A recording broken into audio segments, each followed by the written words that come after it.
Hello, good day, everyone. Welcome back to the show. My name is Sean David. Thanks for tuning in. In today's episode, we got a very special guest in the house. He was the man behind the music of two of my favorite movies of all time, Bloodsport and Kickboxer. Paul Hertzog, welcome to the show. Thank you. Glad to be here.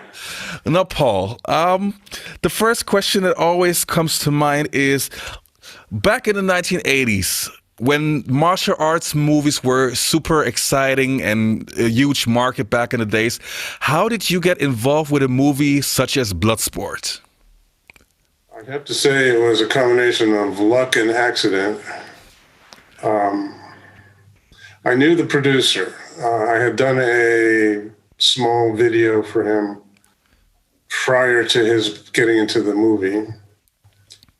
I was a not very good video of a woman telling stories for children. And he asked me to write some music for it because it was pretty boring without. He was happy with the music I came up with. And then he kind of disappeared.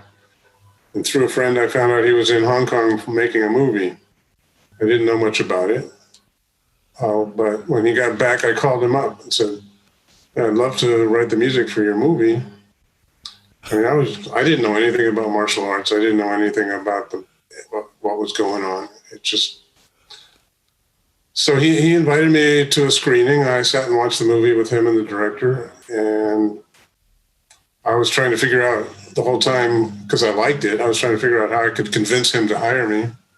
And at the end, he just said, well, Canon Films will offer you this amount of money and it's take it or leave it. I was kind of shocked because I was pretty unknown, but he was pretty unknown. The whole cast was pretty unknown. So he just offered me the job. The money wasn't huge, but I wasn't going to turn it down. It was my shot at, I had done a couple of things prior to that in the film world, but they were both pretty minor. And so I was really happy to get the job, and there you go. Accident, luck, whatever you want to call it. Or having met the right person at the right time. Yeah, sounds like it. I mean, the crazy part is Canon Films back in the days, for you guys who don't know, Canon Films back in the 80s was a huge deal. They were probably the biggest indie film company that ever existed, and they were dropping one martial arts movie after the other, but they were also known for being a little bit hard to work with money-wise and pressure-wise and everything. So did you sit down with Menachem Golan or Yoram Globus, one of those two guys? Nope. No, I just did the deal with Mark DeSalle, the producer of the movie. Oh, yeah. Nice. He's the one I knew. All right. Yeah, he was also the guy who did Kickboxer, which we will talk about later. So my next question would have been, but you kind of answered it already. Like, for those of us who don't know, you watch the film and then you add the music. It's not like you pre-record the music and they cut the movie to the film. No, the composer really has to wait for the final edit if you want to write music that hits all the right points. I know that some composers over the years just write music and let the editors fit it in somehow. Yes. But that's not how I worked, and that's not how most people work. And today, definitely not, because with technology today, you can sync to the picture in your computer and write the music. Even if you're going to do an orchestra, you can set all the timings on the computer ahead of time. So the orchestra just follows a click track. But back then it was a little more primitive, but I needed the final edit. Yeah. If you watch carefully and listen to the music, you'll see that it hits a lot of critical points in each scene. Yes. And I had to work pretty hard to make that happen in those days. A lot easier today. Yes. For me, as a former music producer, I always admired guys who were actually able to do something like that, because for that you really need talent, you need a good ear, you need a good feel for those moments. So that's really not an easy job.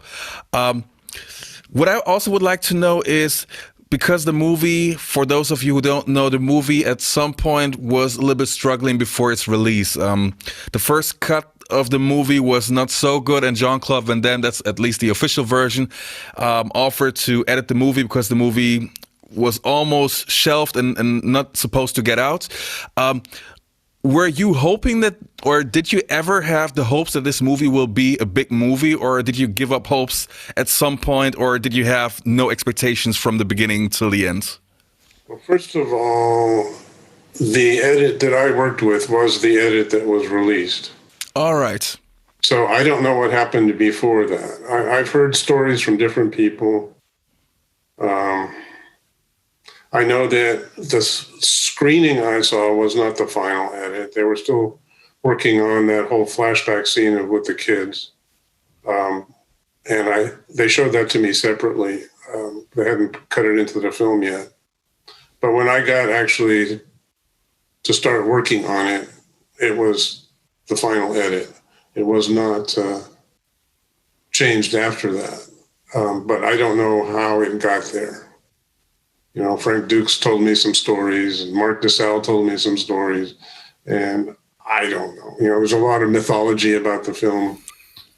I know that Jean-Claude insisted on re-editing Kickboxer. We can talk about that later. And that was a bit of a problem because we had finished the movie, and my music was done and edited, and then he decided he had to change some things, which created some issues. But I didn't have to re-record the music. I was able to use my music editor, and we were able to cut it to fit. As for sitting in the can for a year, it did. After we finished the final mix of the film in '87, it kind of sat there for a year. Menachem didn't like it. He didn't think it was going to go anywhere. That's the story I've heard. But he finally, I think, had to release it contractually. So he just released it in 5 states in America, which included California, fortunately. Hmm. And it made the top 20 in the trade magazines just on that. So he realized, whether he liked it or not, he was a good businessman, so he wanted to make some money. So he put it out throughout the country, and it stayed in the top. I think it made it into the top 10. I forget how high it went. And he released it worldwide and became a worldwide hit. Yes. And who knew that, you know, now nearly 35 years later, it's still everywhere. It's streaming, it's on cable, it's on TV.